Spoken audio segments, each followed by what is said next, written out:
Grace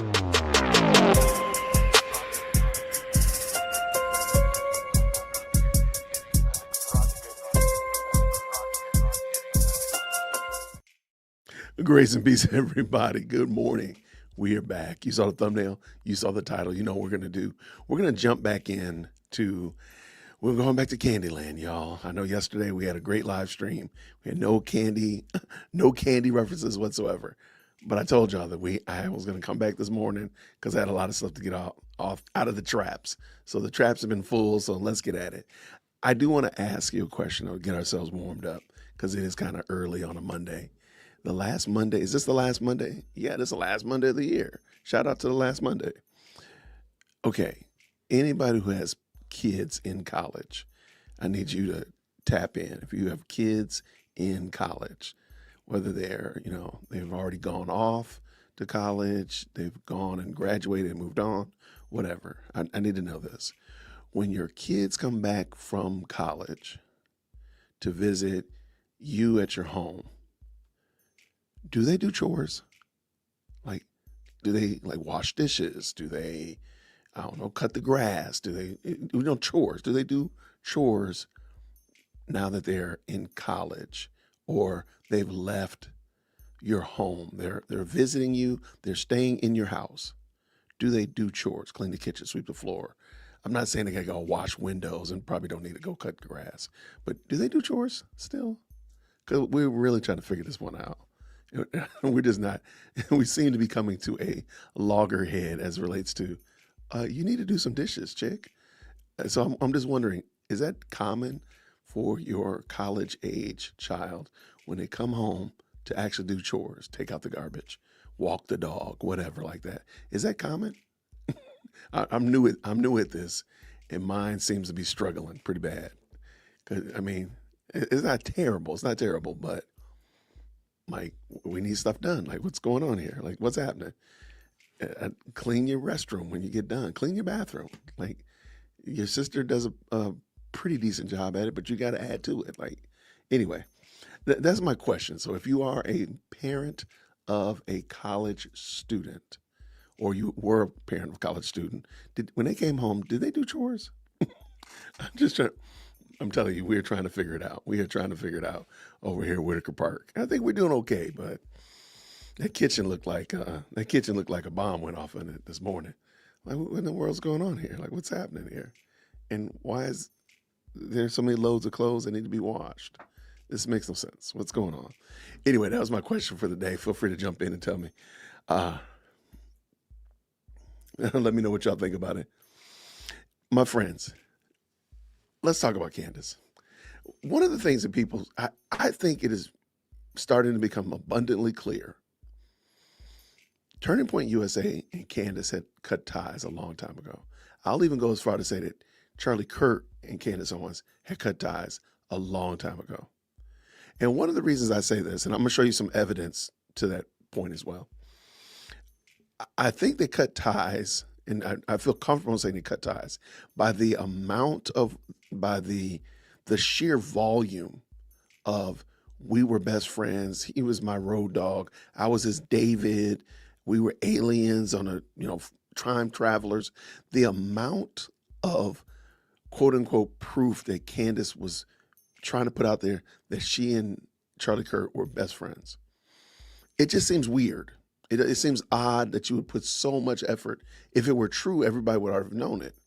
Or it wouldn't take this much convincing, if you will. Because I believe that's what she was doing, has been trying to convince us. Because now proof and evidence is starting to come out that maybe that wasn't the case. Well, now she's already built a pretty large bulkhead of Charlie Kirk and I were best friends. I was the closest thing ever, blah, blah, blah. Well, now that the truth is starting to come out, again, truth moves slower than a lie, it's starting to look a little weird. So let me bring this in and I'll show you what I'm talking about. Thank y'all so much to the best live chat on the internet.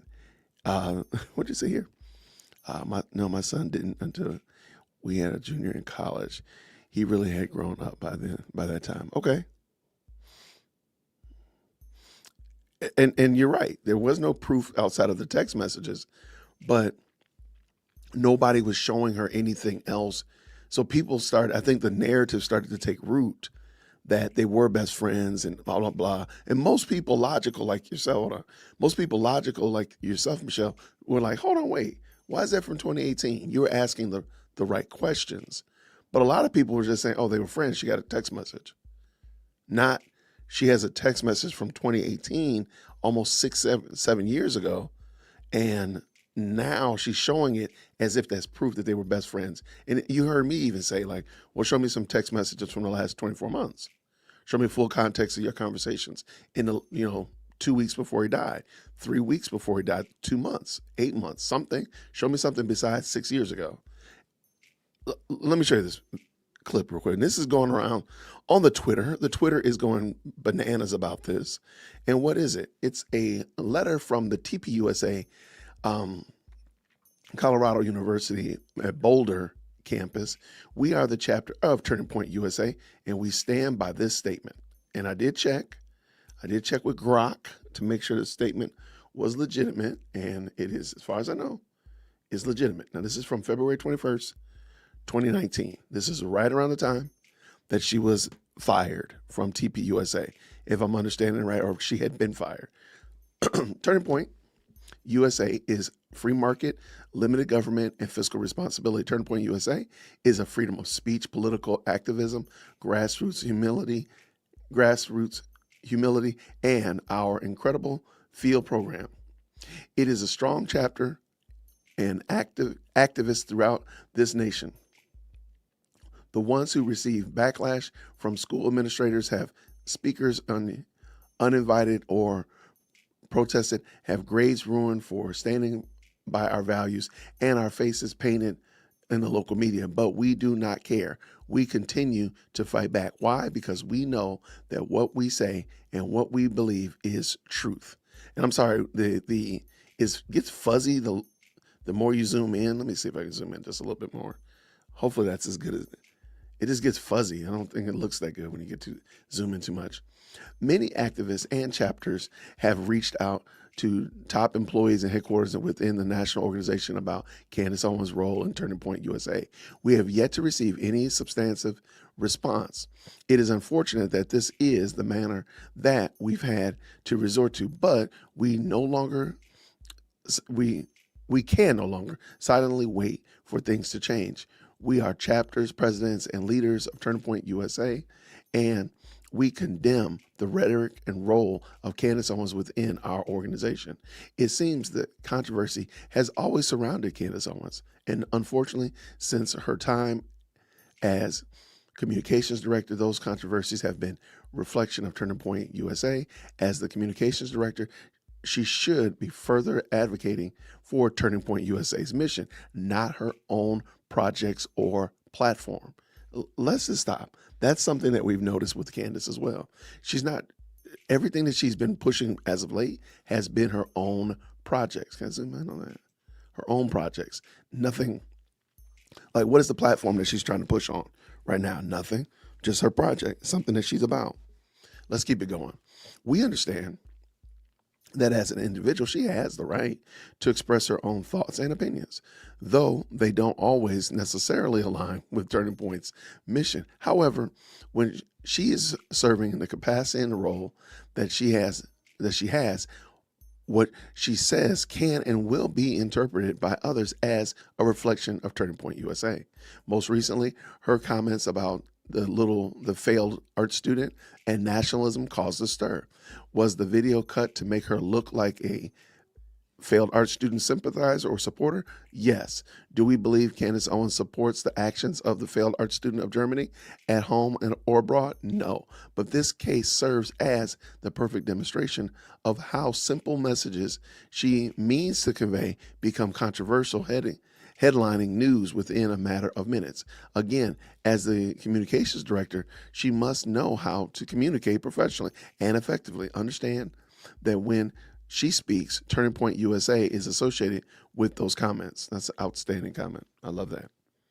Yeah, this is about the comment that she made that actually, I believe, is fair to say is what got her fired from TPUSA. So she had not been fired as of yet. Additionally, there's no problem with condemning the Me Too movement, but that way in which Candace went about it in the tone is tone deaf. It seems as though she looked at the Me Too movement as another leftist facade for trying to take down men. Unfortunately, she entirely missed the mark. For a lot of people, conservatives, including the Me Too movement, was about solidarity with and for the victims of assault. When she made the comments, outsiders didn't just look at the Candace saying those things. They looked at the communications director of Turning Point USA saying these things, something that became very evident during last summer's Young Women's Leadership Summit. Turning Point USA is above this thoughtless and divisive rhetoric. Let me start again. Turning Point USA is above this thoughtless and divisive rhetoric. And as chapters, presidents, and leaders of Turning Point USA, we will no longer stand idly by as they continue. We do not believe Candace Owens to be the most effective representation of Turning Point USA as communications director or otherwise. We have seen many hardworking activists and chapters across the United States disassociate with Turning Point USA simply because they can't align themselves with the rhetoric and statements that have come out. The core and backbone of Turning Point USA is our chapters and activists. If we are being discouraged, how will Turning Point USA go about fixing this? What will be done? All right. And this is making its rounds on the Twitterverse. And I wanted to bring this up because a lot of people hadn't seen this. I just saw it yesterday or Saturday. And I thought it was super interesting because how did this slide past us, man? It wasn't just that Candace Owens left Turning Point to go to PragerU. No, she was a problem. And she got booted out of TPUSA, and it was for good reason. This was the whole failed art student was just a nationalist comment that she made that made no sense whatsoever. Even in its beginnings, it made no sense. But that was it. Now, I want to bring in something I know many of y'all have not heard. I'm gonna go on a limb and say people say they never saw it. Matter of fact, here, let me drop that link in the chat for this so you can go check it out on your own as well. And here's the link for this that I just read. I just dropped that in the chat for y'all. I'm almost 100% certain what I'm about to play you all, you've never seen before. This is back when Candace she was at the PragerU. She's sitting down with Dennis Prager. I'm just going to let this play out, and you're going to hear some of the most conflicting commentary I think you've ever heard, because most of you know what Candace says now in 2025. Well, this is back in like 2020, 2019, or whenever it was. And it's crazy because it's, you know what? Let me just let you hear it. Shout out to the best live chat on the internet. Thank y'all for jumping in. Green hearts in the chat when you can hear. And I also think there needs to be a bridge created. So I always say this, the Black community has so much to learn from the Jewish community. So much to learn. Just 5 years ago, Candace Owens sat across from Dennis Prager on her PragerU show, passionately defending Judeo-Christian values and praising the moral clarity of the Jewish people. Fast forward to today, and Candace sounds like a completely different person. From once aligning herself with Israel's defenders to now echoing talking points that many call dangerously hostile to Jews and the Jewish state, the transformation is undeniable. What happened to Candace Owens? Was it politics, pressure, or a complete ideological shift? Watch this clip in full and decide for yourself. Leave your thoughts in the comments below. Why do you think Candace changed so drastically on Israel and Judaism? Well, I'll give you a good example of that. A guy called my show a number of years ago, and he goes, because people know they can say anything to me, which is exactly your point. I'm not going to pounce on them. So a guy calls up and he goes, Dennis, let's face it, Jews control Hollywood. So, of course, I know 90% of the listeners, and maybe even he, expected me to say, you're an anti-Semite and hang up the phone. Instead, I said, do you know, the truth is Jews are disproportionately powerful in Hollywood. You're absolutely right. What's your point? And there was total silence. He had no point. And I went on, I said, can you show me one way in which this has benefited Jews? Can you name a movie in the last 40 years that shows Israel in a positive light? That shows Jews in a positive light? And it was all of this received silence. I love that. I love that because that is literally That is how what you win. That's exactly. That's how you win. Yes. You don't need to be offended. So the listener is clear.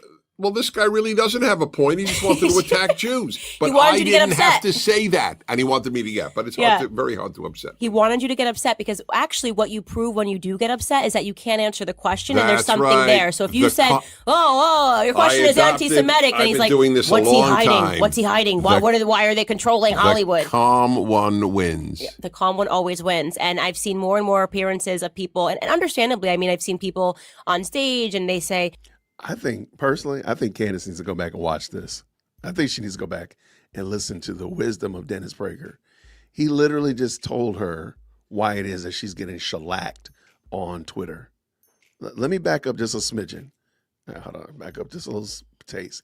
He literally just told her, this is why you're losing on Twitter. This is why you're losing. And what did he say? He said, the calm one wins. Candace does not come across as calm at all on Twitter.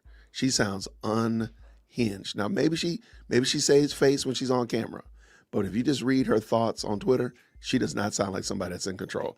Watch what he says again. Your question is anti-Semitic, and he's like, what's he hiding? What's he hiding? Why are they controlling Hollywood? The calm one wins. Yeah, the calm one always wins. And I've seen more and more appearances of people, and understandably, I mean, I've seen people on stage, and they say, well, how can you, as a Christian person, Charlie Kirk got attacked, and he didn't actually end up answering the question, but how can you, as a Christian person, stand next to a gay person? And the whole idea of why they're asking these questions is to elicit a response from you.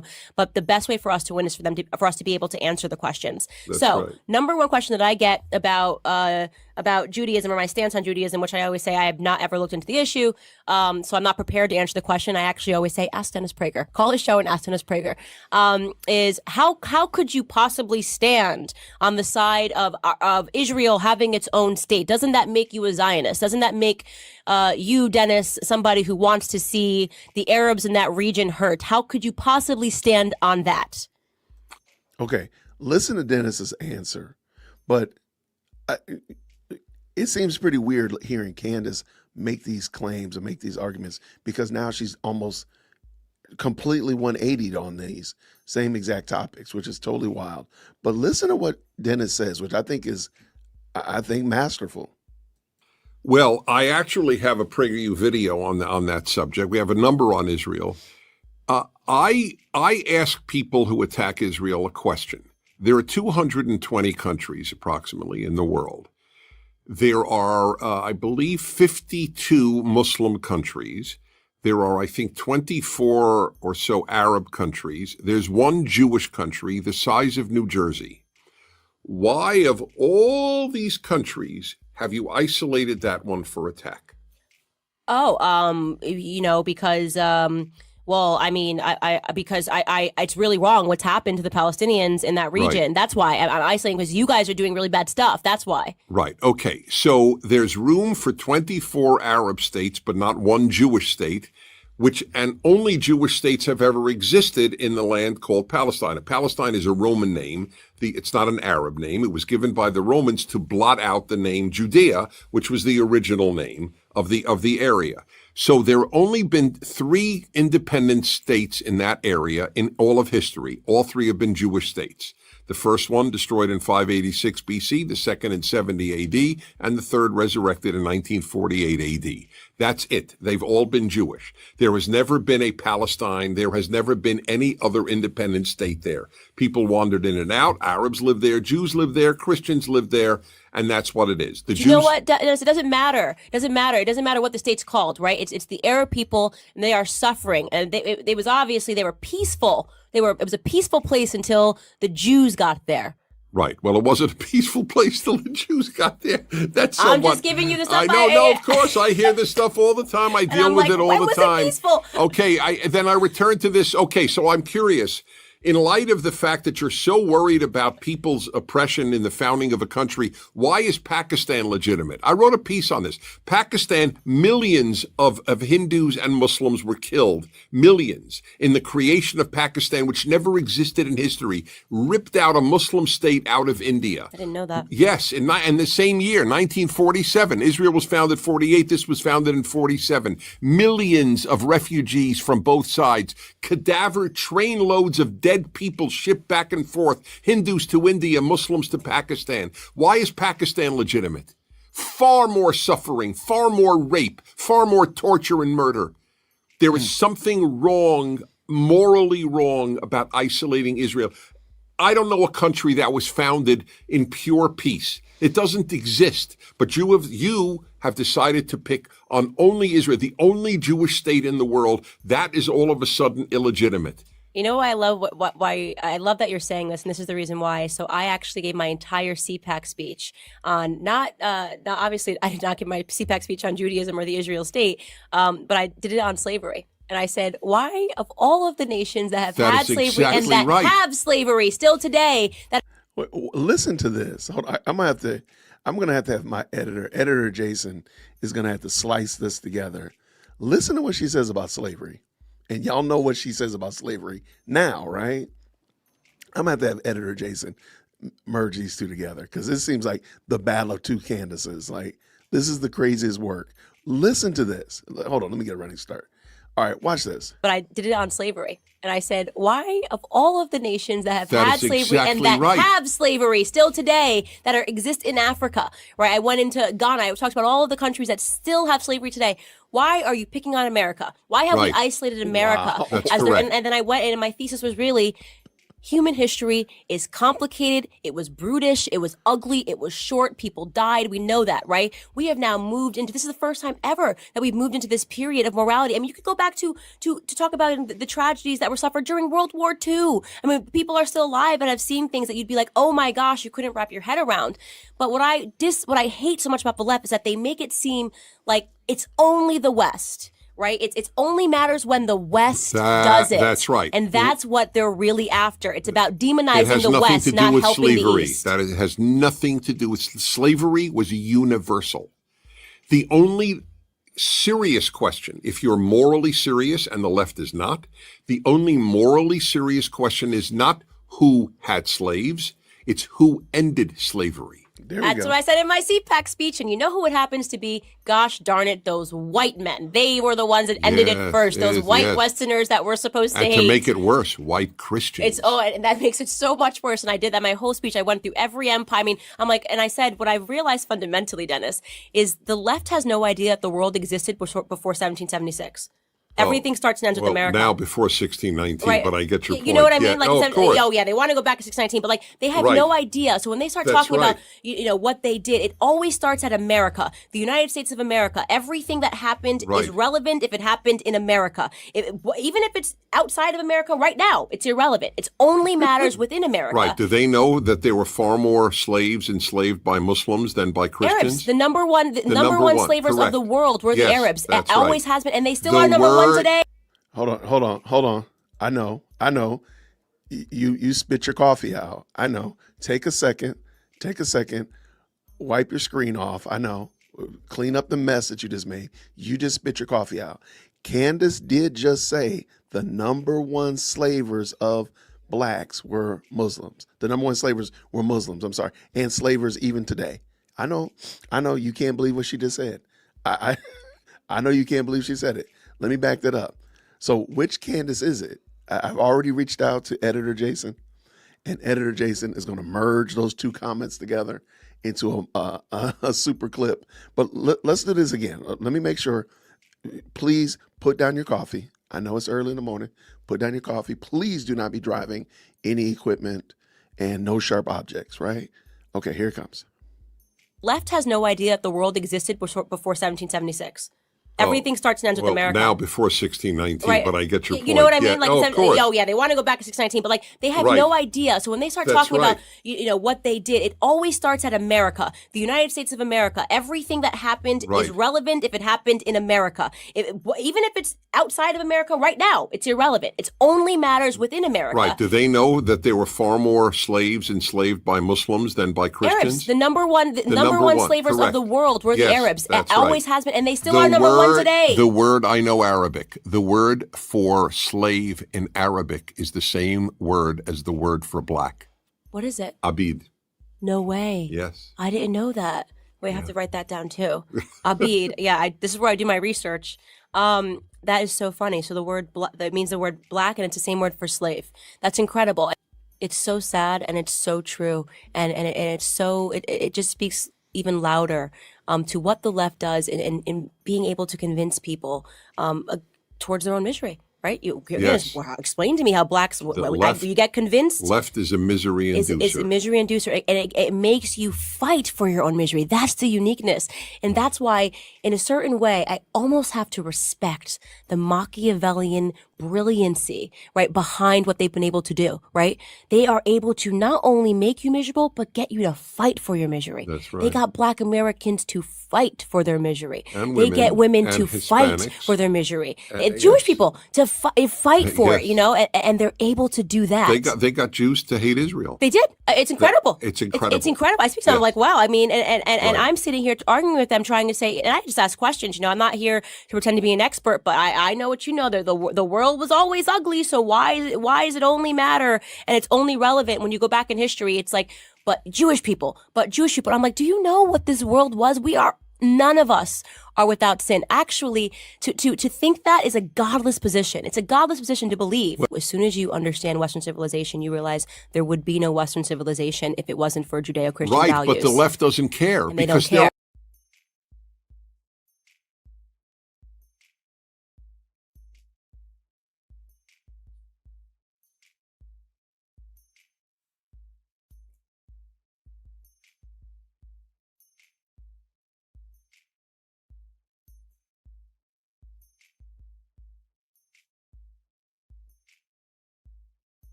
Sorry about that, man. I'm muted. I'm gonna just real quick. I want to talk about Pazzy001's comment. Thank you so much. Was she faking it back then? I'm gonna say yes. Candace Owens has always been a leftist, and she's always been faking the funk as it relates to everything she's doing right here with Dennis Prager. She was faking it. She didn't believe it.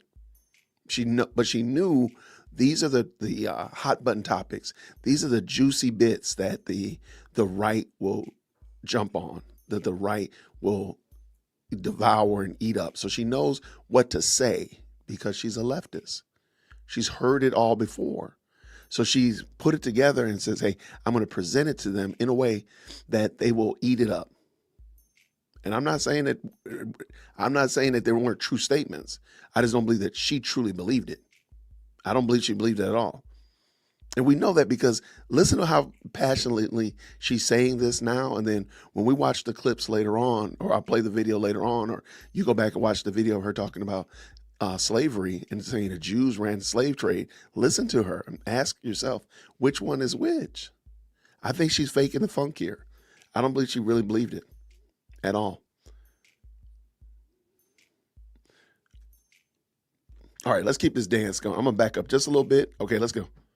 Us are without sin. Actually, to think that is a godless position. It's a godless position to believe. As soon as you understand Western civilization, you realize there would be no Western civilization if it wasn't for Judeo-Christian values. Right, but the left doesn't care because they're okay with no Western civilization. Right. Just to say the West is better makes you a racist. That's correct. It's as if we're saying white is better, which is a joke. And they know it's true because then you say to them, why don't you send your kids to Iran?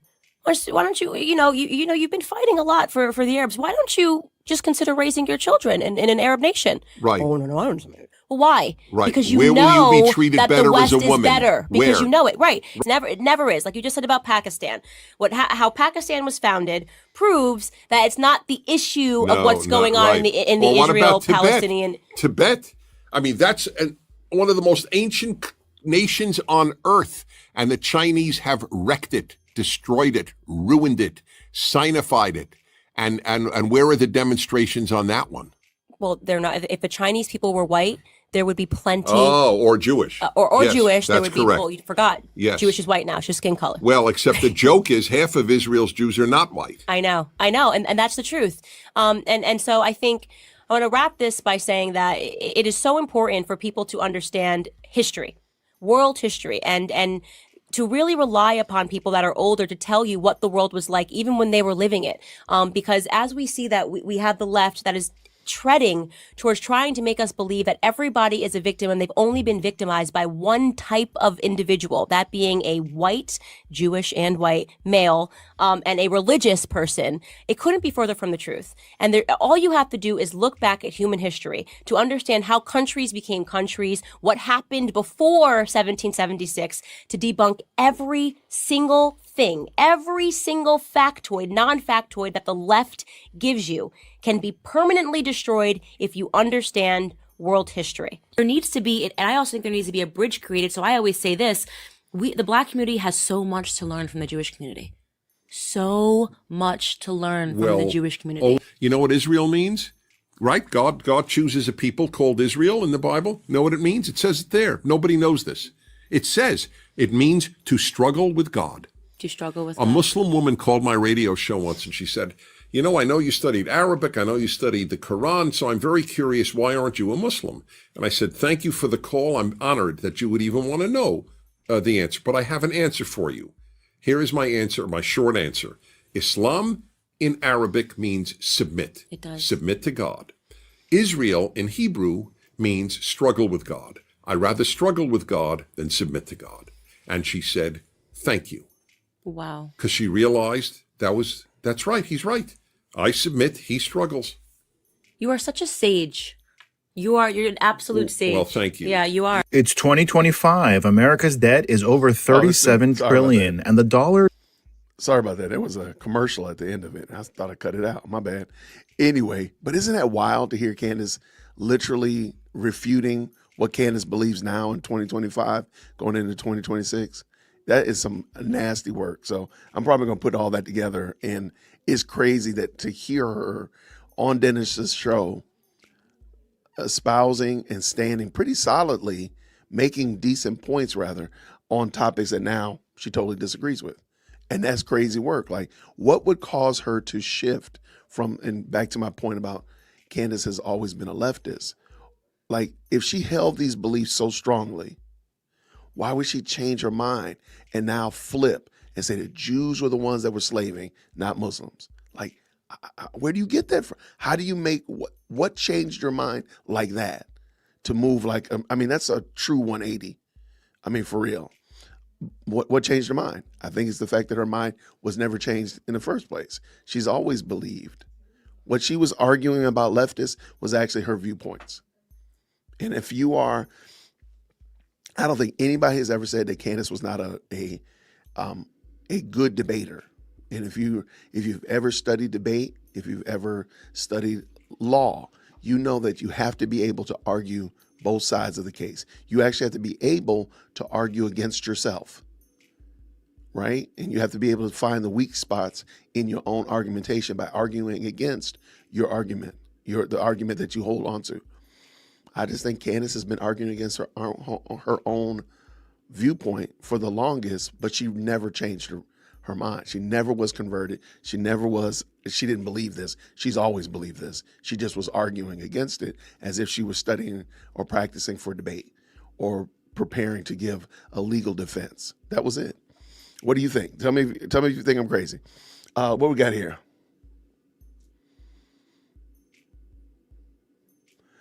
So roll up. Here's the thing. Nobody is saying that you can't change your mind. That's not what we're saying. Now, if I said that, please let me know, and I do apologize if I said you can't change your mind. What I'm saying is, however, like, let's go ahead with parenting and being married and being a parent. I think it's very clear to say being married without kids is different than being married with kids. And you do change your perspective now that you have children. But that doesn't change how you feel about being married. That's what I'm saying. we're looking at Candace here. Her viewpoints have completely 180'd. And it's not just a simple like, hey, I used to drink, I used to go out on the weekends and get trash, but now I'm a dad. I decided to stop doing that. That's making a change as you grow because you're a parent. But what we're looking at Candace is like a totally different perspective. So that's why I say that. And you also said something about Christians don't allow people to grow and change earlier. I'm just going to tell you right now that you're wrong about that. Yeah, that's just I don't know where I saw you say that earlier. Yeah, here it is right here. It's crazy. Christians don't give people a chance to grow and learn. I'm sorry. That's a bad take.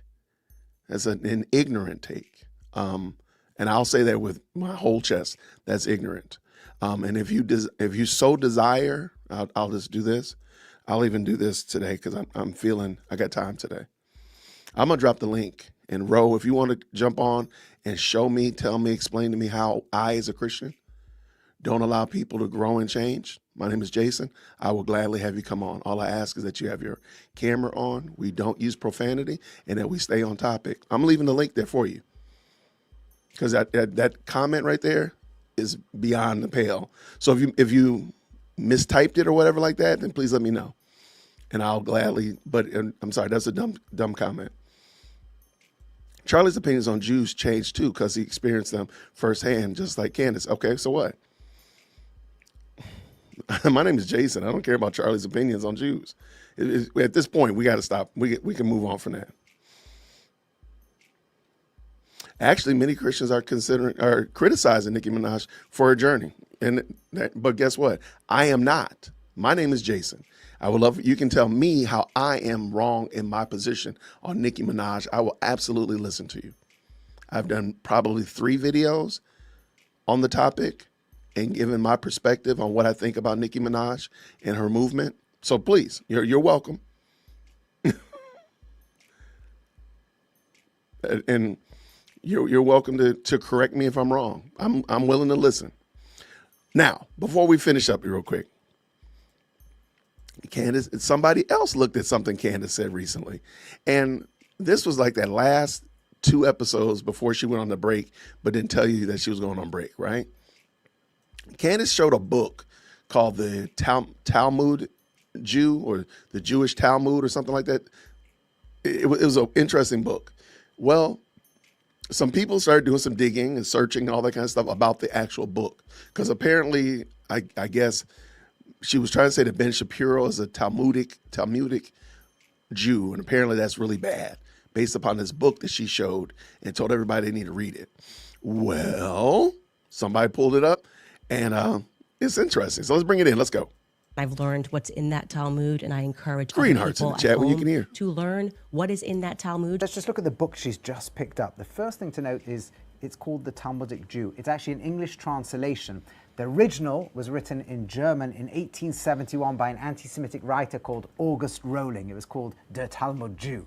Jewish people were the ones that were trading us. Jewish people were in control of the slave trade. So that's it. She's got this new insight. Whites have never persecuted black people. It's only Jews. Jews did the slave trade.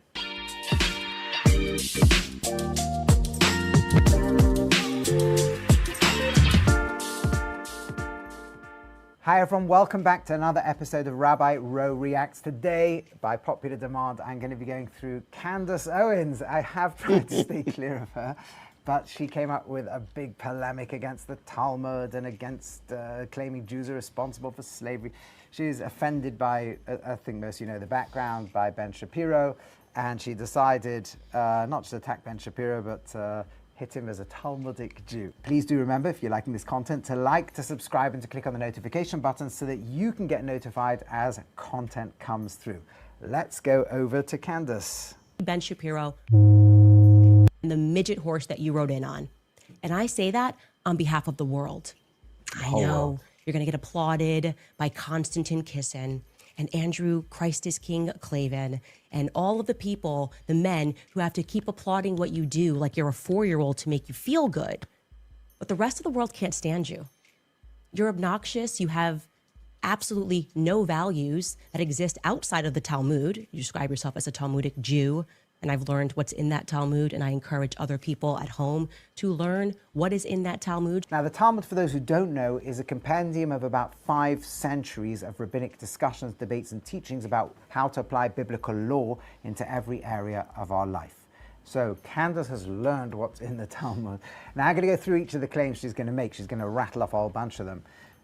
But before we do so, let's just look at the book she's just picked up. The first thing to note is it's called The Talmudic Jew. It's actually an English translation.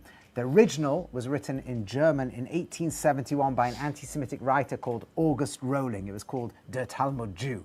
At one point, by the way, he taught in the University of Prague. Now, the story is quite an interesting one. There was actually a blood libel trial. Blood libels when Jews were accused of killing Christian children. So in 1883, he literally offered to swear under oath that Jewish religious teachings obligated Jews to eat blood and skin of Christians. Now, anyone who knows anything about Jewish religion, whether you like it or hate it, knows that it's completely forbidden for us to have blood or skin or any part of any human being. We're not even allowed to have blood from an animal. That's from the Torah in Leviticus chapter 17, verse 10. So that shows just how little integrity Rohling had. By the way, since then, the Catholic Church has publicly repudiated any of these absurd claims. Anyway, so, but going back to Rohling, so this work that Candace has, in his own lifetime, he was actually challenged publicly. There was a rabbi called Joseph Bloch who publicly exposed Rohling's falsehood, and he challenged him to demonstrate that he could even read a randomly chosen passage of Talmud. Now, Rohling had his integrity on the line, so he sued the rabbi for libel. And the Vienna court said, how are we going to work out who's telling the truth? So they decided to appoint expert reviewers. Now, Rohling said they have to be pure-blooded Christians. And the court actually agreed. So they set up a whole bunch of experts, and they spent 2 years going through every one of Rohling's claims. We're going to see a few that Candace claims. Now, at the end of those 2 years, it was very clear his work could not be defended. It was just nonsense. And before the ruling could actually be issued, Rohling decided to withdraw the case. He was ordered to pay costs. He ended up losing his academic position in Vienna. And you might think that should be the end of the story. Well, despite all that, his arguments were resurrected, by a Nazi propagandist, Julius Streicher, the chief propagandist of Hitler.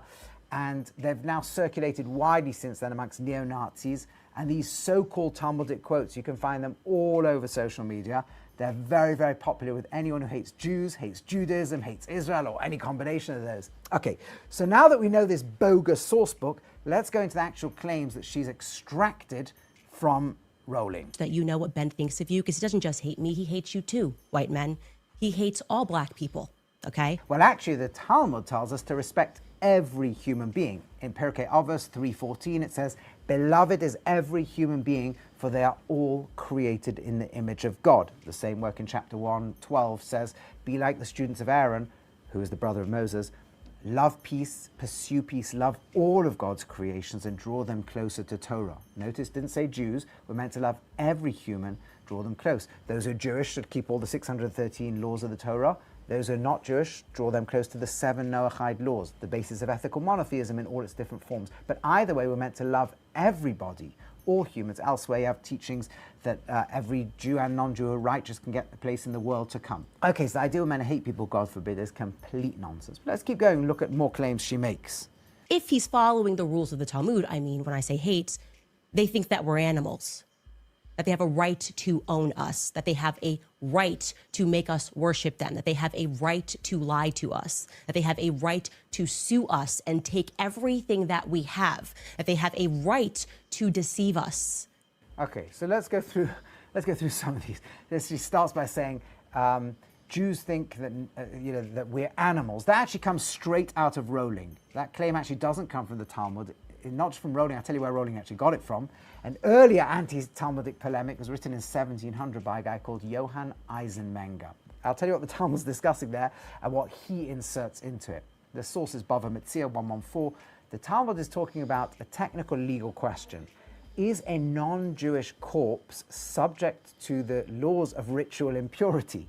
On one hand, it might not be, because the ritual impurity laws, they're not part of the laws for non-Jews, the Noahide system. On the other hand, the biblical verse that describes impurity speaks about an Adam who dies in a tent. Adam is one of 4 words that's often used for all mankind. So it sounds like any human being, their dead body could impart ritual impurity. And the Talmud says no, because it points out something very specific about the biblical language.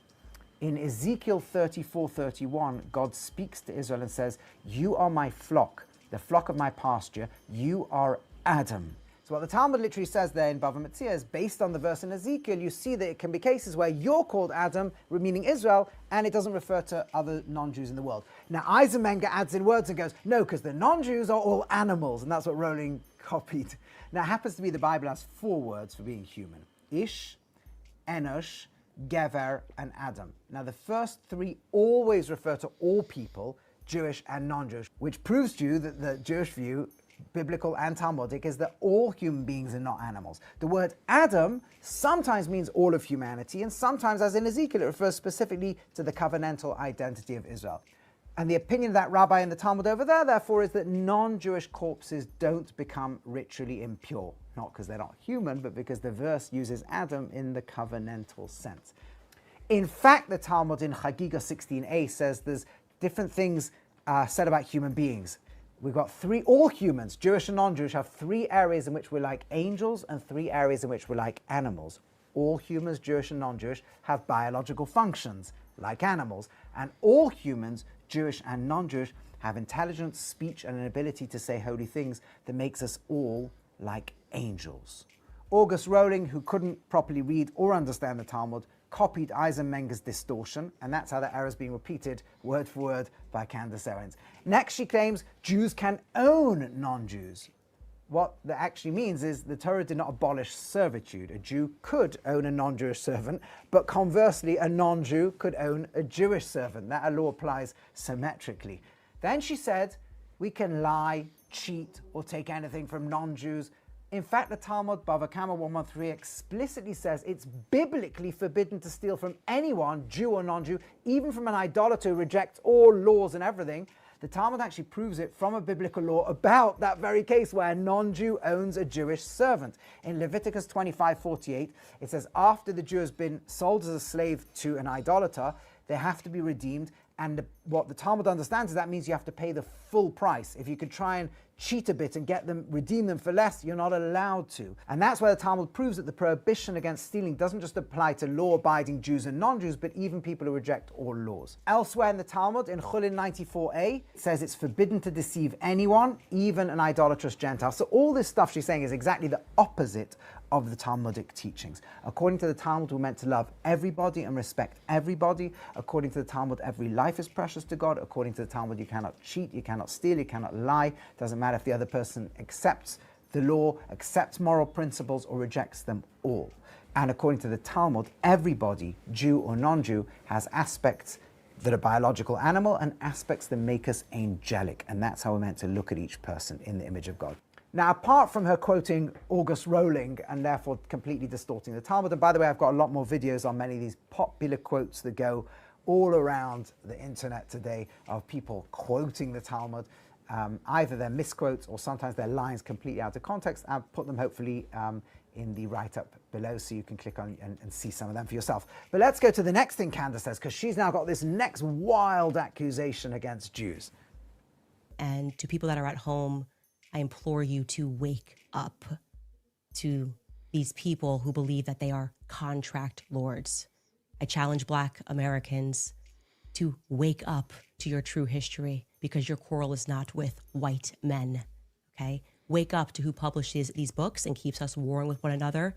Christians versus Christians, right? Christians versus Muslims. Wake up and learn the true history of slavery, because that wasn't exactly a white men sport, okay? Jewish people were the ones that were trading us. Jewish people were in control of the slave trade. They've buried a lot of it, but it's there, and you can find it. I think all of us need to wake up to this, because it's making me absolutely sick. So that's it. She's got this new insight. She's sick of it. Whites have never persecuted black people. It's only Jews. Jews did the slave trade. Now, what's she basing this on? Again, she just throws her things out. Yes, it's certainly true that amongst all the masses of people who owned or traded slaves were also Jews, right? Let's understand, everybody was involved in the slave trade. African groups that conquered other Africans and sold their enemies out, they basically drove the sale of the slaves, and European governments and companies and everyone was involved in the importing slaves, and everyone owned ships was involved. There was a huge amount of people involved. Somewhere in all of that, there were definitely some Jews, and that's very sad, but it's true. Just like all peoples on earth, there's good and bad ones amongst us. But it's people like Louis Farrakhan, David Duke, it's all the anti-Semites, so you can find tons of their stuff claiming the Jews controlled the slave trade. Now, in 1991, Nation of Islam put out The Secret Relationship Between Blacks and Jews, trying to make this claim that Jews were the main people responsible for the slave trade. And they quote things like the Jewish historian who says, in places like South Carolina or Virginia, the majority of Jewish families owned slaves. Which may be true, but there was like a handful of Jewish families, and the majority of the non-Jewish population in the cities that he quotes also owned slaves. So following that 1991 publication, lots of historians looked deeply into this issue and wrote lots on it, and pretty much all of them reached the same conclusion, that the Jewish contribution was minuscule. For example, David Bryan Davis, who was a professor at Yale, who wrote multiple volume works on the slave trade, writes exactly the same thing. Yes, Jews were a tiny fraction of the masses of peoples who were all involved in the slave trade. I'm going to actually quote it to you inside. The participants in the Atlantic slave system included Arabs, Berbers, scores of African ethnic groups, Italians, Portuguese, Spaniards, Dutch, Jews, Germans, Swedes, French, English, Danes, white Americans, Native Americans, and even thousands of New World blacks who had been emancipated or were descended from freed slaves, but who then became slaveholding farmers or planters themselves. Candace wants to pretend none of those groups existed. It was the Jews. Davis actually goes on to note that in the American South, he takes, for example, you take different time periods, his entry on 1830, he says that he's talking about how many people owned more than 20 slaves. And unfortunately, there were 120 Jews who did. But how many non-Jews owned? The 120 Jews, 45,000 non-Jews also owned over 20 slaves. So Candace wants to pretend that 120 were the majority of the slave owning and ignore the 45,000. If you look at how many people had more than 50 slaves on their plantation, there were 20 Jews and 12,000 non-Jews. So this is just typical vitriolic nonsense. Now, Davis himself in that article then talks about why you have these people. It was obviously before Candace, but people making this outrageous claim, making it all about Jews. And he says the following: Jews, partly because of their remarkable success in a variety of hostile environments, have long been feared as the power behind otherwise inexplicable evils.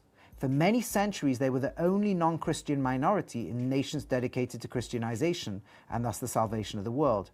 Signifying an antithetical other, individual Jews were homogenized and reified as a race responsible for crucifying the Savior, for resisting the dissemination of God's word, for manipulating kings and world markets, for drinking the blood of Christian children, and in modern times for spreading the evils of both capitalism and communist revolution. I think that's a fair portrayal of what's going on here. You know, it reminds me of that quote from Jean-Paul Sartre, the great French philosopher. He's got an essay in 1944 called The Anti-Semite and the Jew. He says the anti-Semites like to play with discourse. For giving ridiculous reasons, they discredit the seriousness of the interlocutors. They delight in acting in bad faith, since they seek not to persuade by sound argument, but to intimidate and disconcert. And I think perhaps a very nice way to end all of this, because a lot of people seal this slander against us, whether it's by Candace or by others, and you want to feel angry and upset. Remember actually what the Talmud itself teaches us. Shabbat 88b. That means those who are insulted but don't insult back. And the Talmud carries on. Those who hear themselves being disgraced but don't disgrace back. Those who act out of love and stay happy and joyful even in suffering when being abused by others. About them, the verse in Judges 5:31 is applied, that they that love God are like the sun, shining light, going forth with all its might. And may we all be like that. No matter who throws whatever horrific insults at us, let's be, as the verse in Judges says, let's be, as the Talmud says, always respond to hate and to darkness with a love of God and all his creations, a love of all humanity, and with shining in place of darkness, light. If you do like this content, please do remember to like, also comment, we love to hear from you, and also to subscribe and to click on the notification button so that you can be updated when new content comes out. Until then, God bless you all. Okay, shout out for sure. Hold on.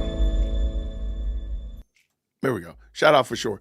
I wanted to play that just so you can get another perspective on the whole Talmudic discussion. I'm not making any claims on the Talmud or anything of that nature, but rather the way Candace presented it, and she's using this as her justification for saying that Jews ran the slave trade and all these other kind of wild claims, and she's getting it from that book. I just wanted you to have another source to be able to look at and be like, girl, what you talking about?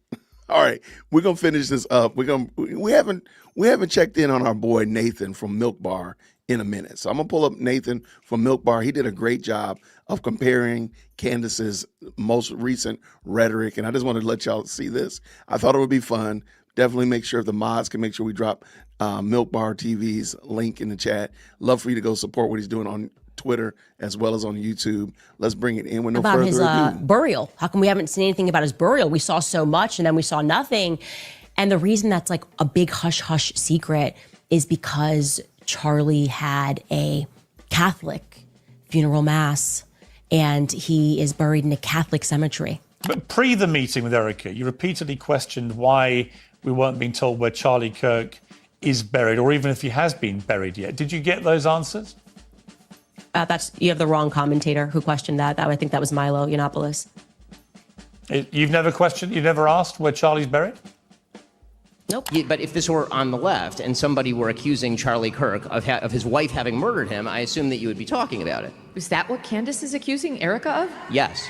Of murdering her own husband? She's accusing TPUSA insiders and other members of the right wing, including Seth Dillon, of being involved in the murder of Charlie Kirk, yes. It's just, I don't even know how to respond to it because it just never happened. Realizing that nothing in Charlie's life was real. It's just something that keeps me up at night. Just nothing in his life was real. The assassination of Charlie Kirk was something akin to a regicide, right? The assassination of a king to install a new ruler who the king would have never approved of. It's so crazy. She has accused us of lying about Charlie wanting Erica to take over for him if he died. Never happened. And it just so happened that Charlie Kirk kept notebooks and diaries. He was so diligent that he wrote down his succession plan featuring who he wanted to take over for the organization in the event of his untimely death. Like, you know, in the third notebook, he was like, oh, and if I accidentally get shot on campus, here's what you should do.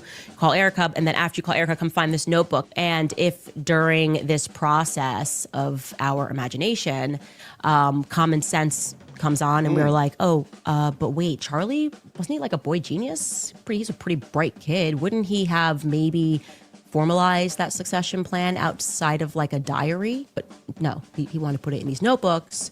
And then the plan was to guilt us, I think, to try to haunt us with the ghost of Charlie's notebooks that we're never going to be allowed to read, but we're supposed to accept that they most definitely read. Like, for sure. Never happened. I knew it was big. I didn't have the players. I certainly didn't suspect Turning Point USA would be, as I believe, involved in a cover-up. And we can talk about what the motives are of that. They could be financial motives. It doesn't necessarily mean they were involved in plotting to kill him. And I've never said that. Cam Higbee is on the payroll of Turning Point USA beginning in August of this year. So in theory, Cam Higbee, who was laughing off the idea of an assassination attempt, is being paid by the very organization that just had its leader assassinated in broad daylight in front of the entire world. It doesn't necessarily mean they were involved in plotting to kill him. And I've never said that. 'Cause I was in this aggrieved stage and I really didn't poke my head up until weeks later when I could stop crying about it every second. Charlie Kirk, my friend, is dead. First, this is fantastic that Preborn is doing this. To remind you guys about Pure Talk. Also reminding you guys about American Financing. Also reminding you guys about GNO Land. Also telling you guys about Just Thrive. You can head over to our website, CandaceOwens.com. You can sign up, buy yourself a hat. I'm not going to stop unless Erica Kirk asks me to stop. We were told that if we said stop, they would stop. And we said stop. And I'll say it again. Please stop. Please stop. Please stop lying. But as soon as she tells me what it is I've lied about, I will cease lying immediately. Grace and peace, everybody. So that is Candace being Candace. And I just wanted you, shout out to Milk Bar TV. I wanted you all to see that, just to see some of the contradictions in the things that she said, just the wide open field of just conflicting comments, disingenuous statements, and the such like that Candace keeps putting out there. And goodness gracious, what are we going to do with them? So I appreciate y'all. Shout out to my good friend, my sister. There she is, the Lady Luck Club in the building, for sure. Thank you so much. At the mods, can definitely make sure that we have her link in the chat. Y'all can see what she's doing over there. I know she is doing some great work talking about Candace, diving through a lot of the good content that's out there. All right, what did I miss?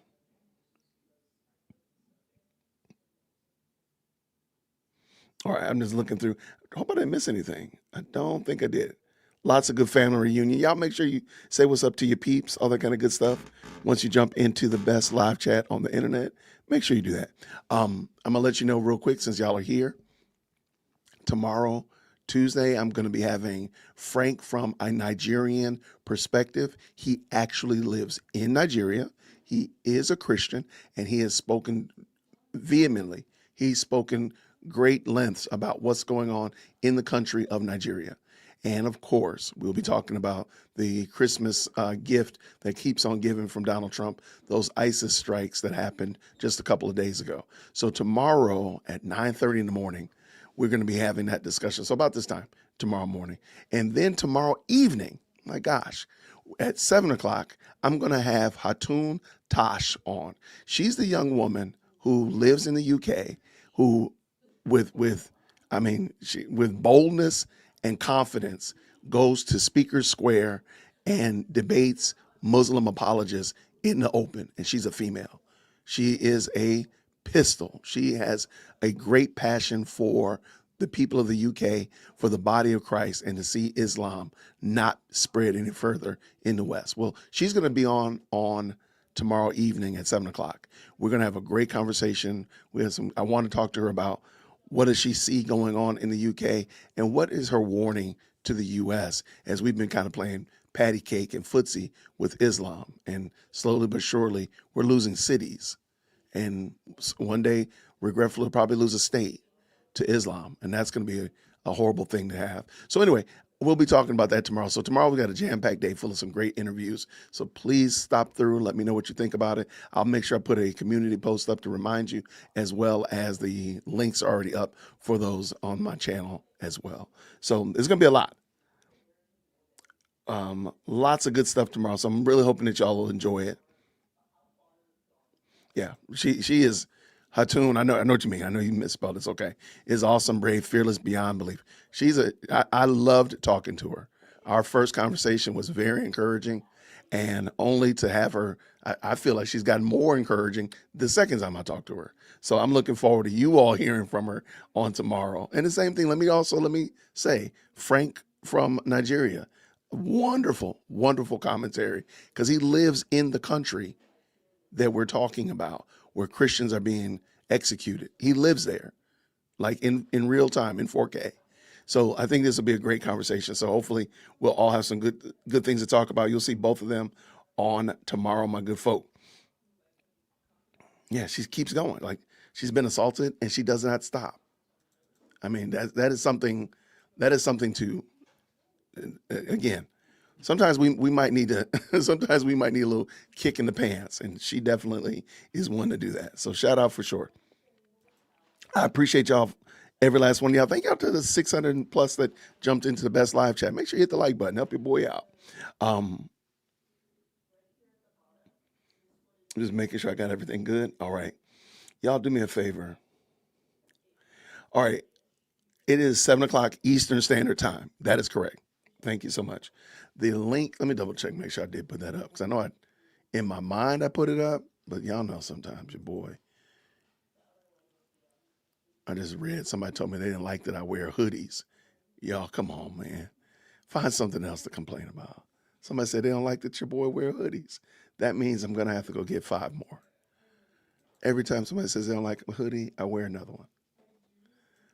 All right, let's see real quick. All right. So we got scheduled for tomorrow. Yeah, Hatun's coming on at 7 o'clock.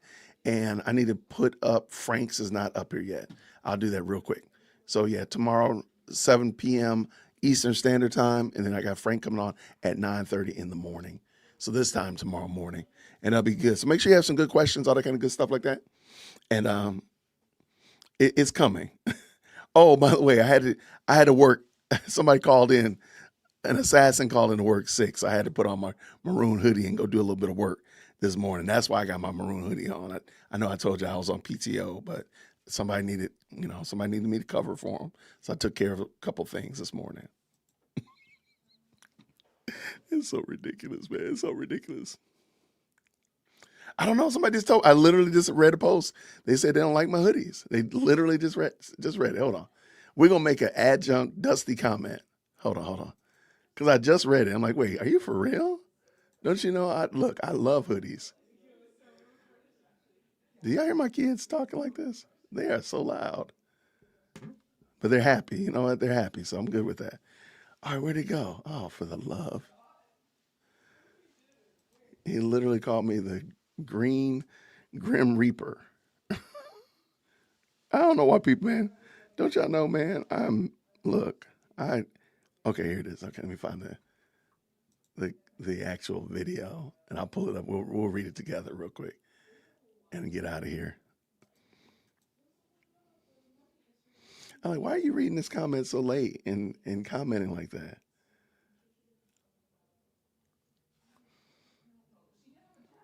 All right, what we got? Is this it?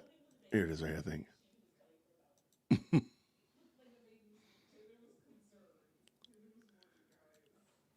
Oh yeah, and by the way, real quick, jump in the chat. Do your kids do chores once they come back from college? Are they doing chores? That's what I need to know.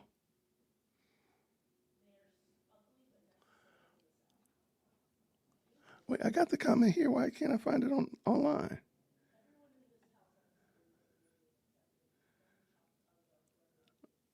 I'm looking at it here on my phone, but I can't find it on the actual post. I got it here. That's weird. Okay, last time checking, and I'll just read it. I have no idea why I can't. Here, I'll screenshot it and I'll put it in the community post. It says, dude, what's with the hoodie? Did you pay your light bill? Turn the thermostat up. Look like a green reaper. Like, I don't know why it won't show up. It's showing on my phone, but it won't show.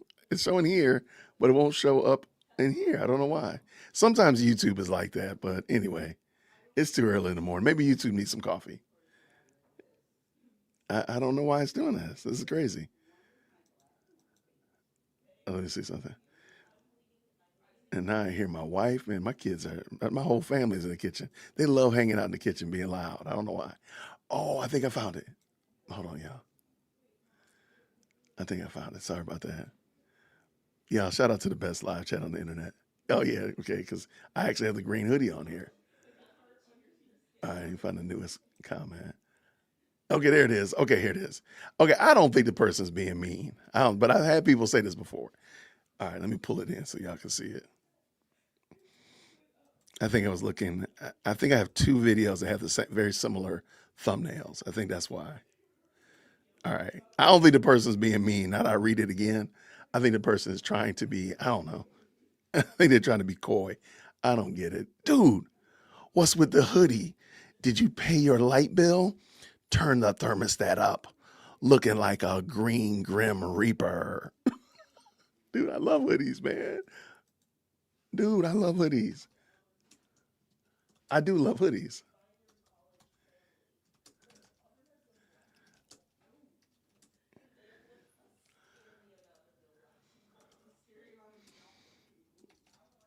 I have four. I have 12 of them and 4 more in the mail. Matter of fact, you can get one too.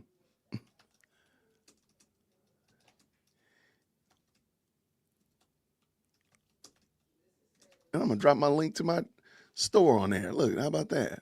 Tell a friend, tell a friend. Y'all, thank y'all so much for hanging out with me this morning.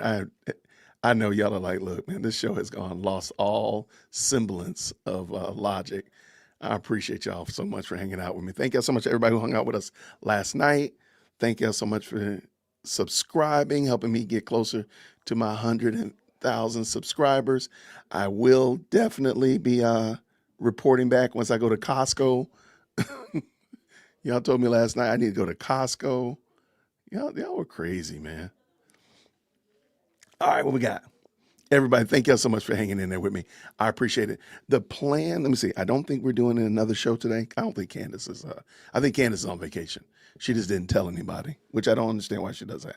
But she is definitely unequivocally getting roasted on Twitter. So I don't know what the point of that is. But we have a packed show tomorrow. We got Frank at 9:30 tomorrow morning. We got Hatun Tosh at 7:00 p.m. tomorrow, talking about Islam, its infiltration in Nigeria as well as the UK, and what can the West do. I'll put up a community post so y'all can give me some questions if you have specific questions that you would like to ask pertain to Hatun or to Frank. I think that'll be cool. So I'll put that up in a moment after I get Frank's stream set up. And everybody, thank you so much for rocking with me. I appreciate y'all getting in with me early this morning. Please make sure you tip your waiter on the way out the door. Make sure you hit the like button, drop some green hearts on your way out the door. Check out, let me know what y'all are watching too, by the way. And I'll see you all real soon. Until then, grace and peace. Take care. Thank you so much for tuning in to another episode of the Jay Whitt Podcast. If you enjoyed today's show, please do me a favor and hit me up with that 3-piece special. Like the video, subscribe, and of course, share it with somebody who would also enjoy this type of content. And make sure you leave a comment because I do pin the best comments to the top. So thank you so much for tuning in today. And until next time, everybody, grace and peace.